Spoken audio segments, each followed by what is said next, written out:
Hey hi guys, welcome back to my channel stock market talks.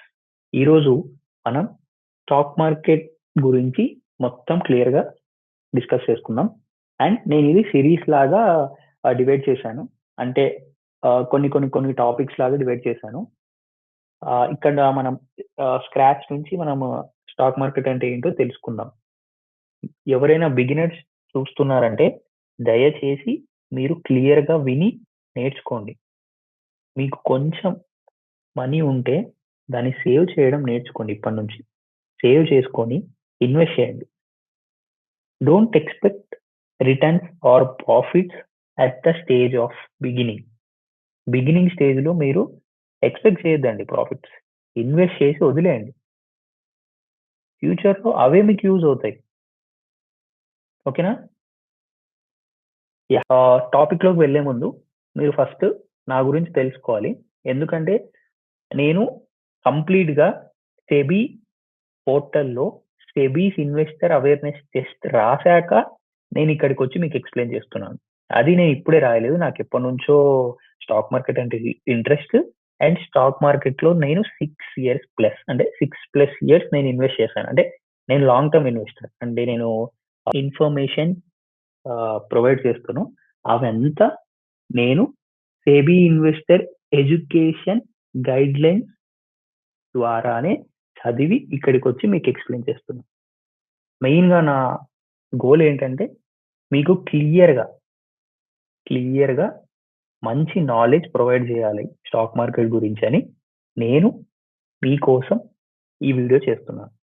And బిగినర్స్కి చాలా మందికి అసలు ఏమి తెలియకున్న వాళ్ళు కూడా వచ్చి ఈ వీడియో చూడండి. నేను నీట్గా ఎక్స్ప్లెయిన్ చేస్తాను.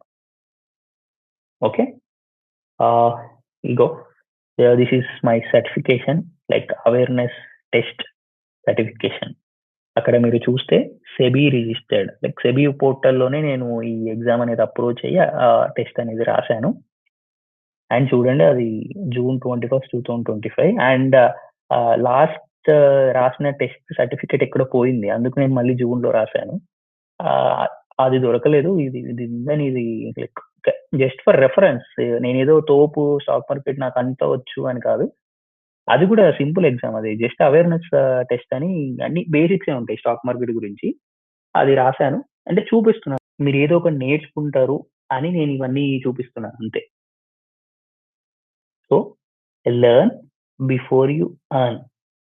సంపాదించే ముందు మీరు ఫస్ట్ చదవండి, నేర్చుకోండి, తర్వాతనే మీరు వెళ్ళండి. అప్పుడు సంపాదించచ్చు. ఎందుకంటే ర్యాండమ్గా వాళ్ళు చెప్పారు, వీళ్ళు చెప్పారు, నేను చెప్పాను అని మీరు ఏదో ఒక స్టాక్ కొని వీడు చెప్పాడు పెరిగిపోతుంది అని మీరు కొన్నారనుకోండి, నేనేం నష్టపోను. ఇన్వెస్ట్ చేశారు, మీ డబ్బులు, మీరే నష్టపోతారు. అదే మీరు తెలుసుకొని నేర్చుకొని మీరే సొంతంగా అనాలిసిస్ చేసి మీరు స్టాక్స్ కొన్నారనుకోండి, అప్పుడు మీకు ఒక కాన్ఫిడెన్స్ వస్తుంది.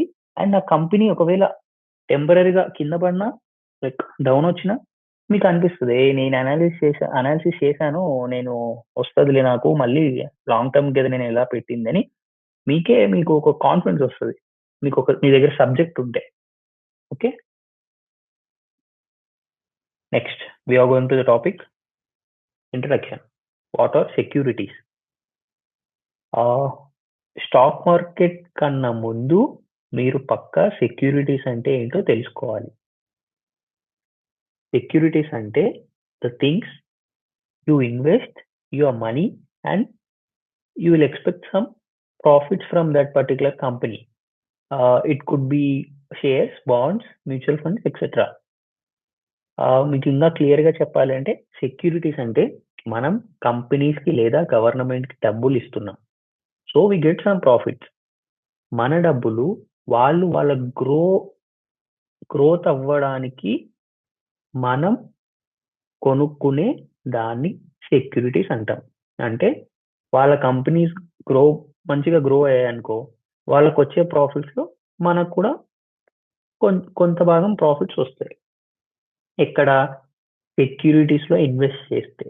కానీ సెక్యూరిటీస్లో ఇన్వెస్ట్ చేయాలంటే మనకు చాలా కేటగిరీస్ ఉన్నాయి. లైక్ బాండ్స్ ఉంటాయి, మ్యూచువల్ ఫండ్స్ ఉంటాయి, షేర్స్ ఉంటాయి, ఎక్సెట్రా అన్ని అవన్నీ చిన్నగా డిస్కస్ చేసుకుందాం మనం. And why we should invest in securities. ఇది మీకు చాలా మందికి డౌట్ వచ్చి ఉంటుంది, అసలు ఎందుకు ఇన్వెస్ట్ చేయాలి, ఎప్పుడో ఫ్యూచర్ కోసం ఇప్పుడే ఎందుకు ఇన్వెస్ట్ చేయాలి అని మనం డిస్కస్ చేద్దాం.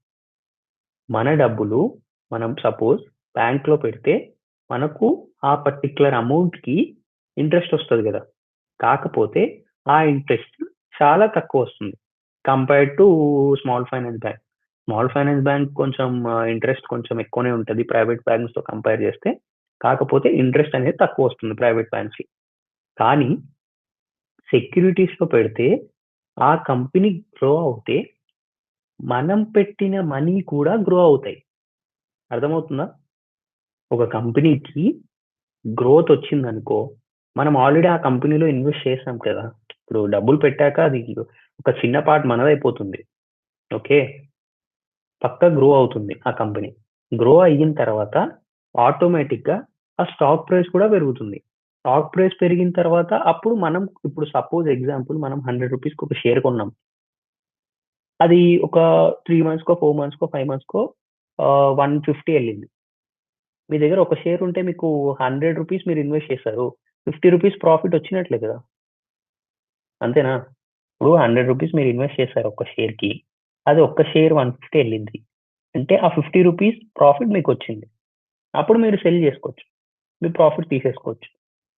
ఓకే, అందుకు కంపెనీస్ లో మనం ఇన్వెస్ట్ చేస్తాం, అంటే షేర్స్ లో మనం ఇన్వెస్ట్ చేస్తాం. అండ్ ఇంకో కొన్ని కంపెనీస్ మనకు డివిడెండ్స్ లాగా కూడా ఇస్తాయి.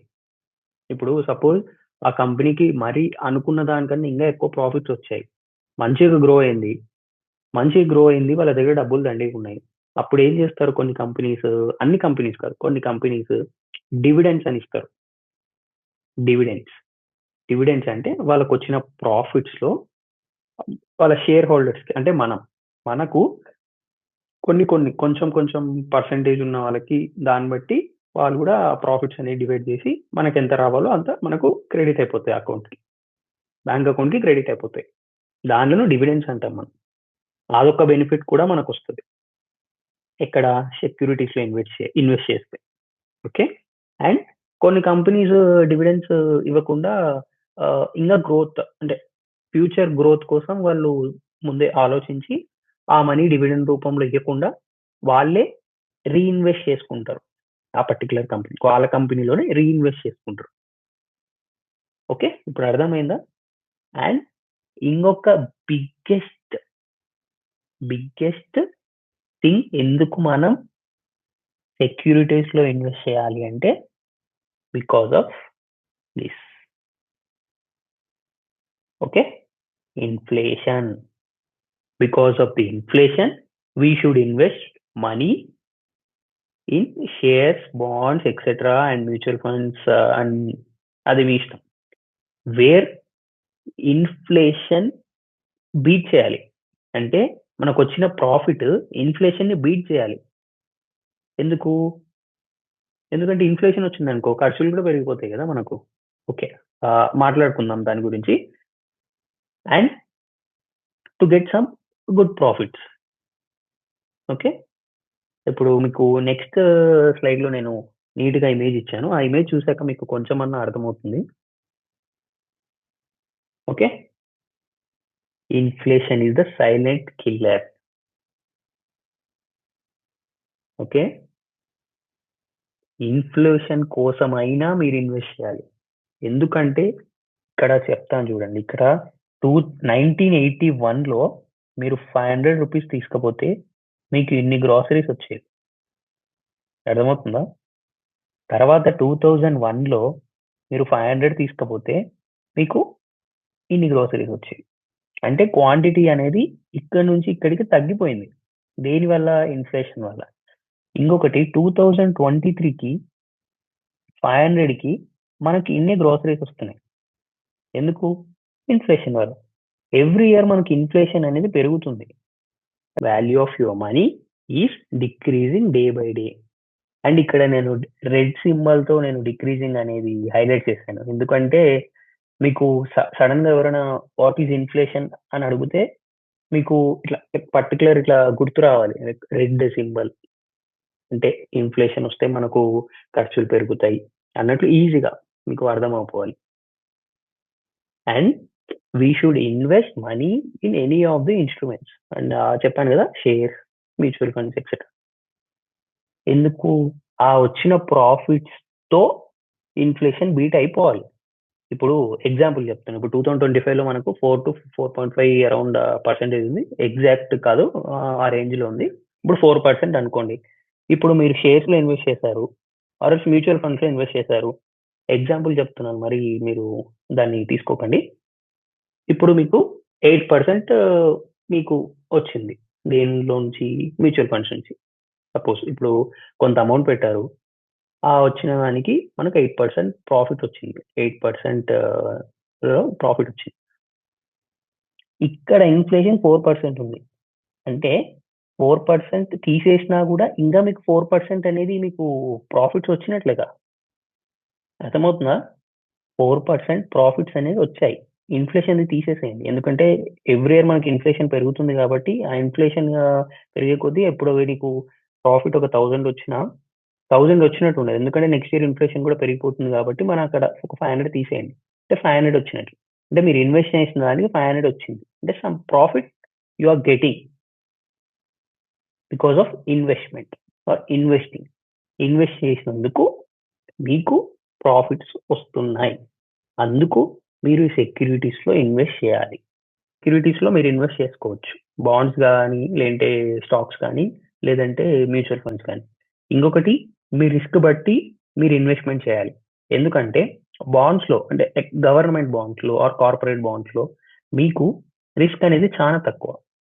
అండ్ రిస్క్ తక్కువ ఉంటే ఆబ్వియస్లీ మనకు రివార్డ్ కూడా తక్కువ ఉంటుంది కాబట్టి, మనకొచ్చే వాళ్ళు ఇచ్చే ఇంట్రెస్ట్ కూడా మనకు తక్కువనే ఉంటుంది. లేదు, నేను కొంచెం ఎక్స్ట్రా రిస్క్ తీసుకోగలను అనుకుంటే, మీరు మంచిగా ఫస్ట్ నాలెడ్జ్ పెంచుకొని, తర్వాత మీరు స్టాక్స్ లైక్ కంపెనీ స్టాక్స్ కొనండి. దాన్ని బట్టి మీరు ప్రాఫిట్స్ గెయిన్ చేసుకోవచ్చు. ఫండ్ మేనేజర్స్ ఉంటారు. వాళ్ళు మీ మనీ హ్యాండిల్ చేస్తారు. వాళ్ళు కొంచెం ప్రాఫిట్ తీసుకొని, మీకు కొంచెం ప్రాఫిట్ ఇస్తారు. దాన్నే మనం మ్యూచువల్ ఫండ్స్ అంటాం. మ్యూచువల్ ఫండ్స్‌లో ఇన్వెస్ట్ చేసుకోండి. మనకు రిస్క్ తక్కువ, మోడరేట్ రివార్డ్స్ వస్తాయి. ఓకే.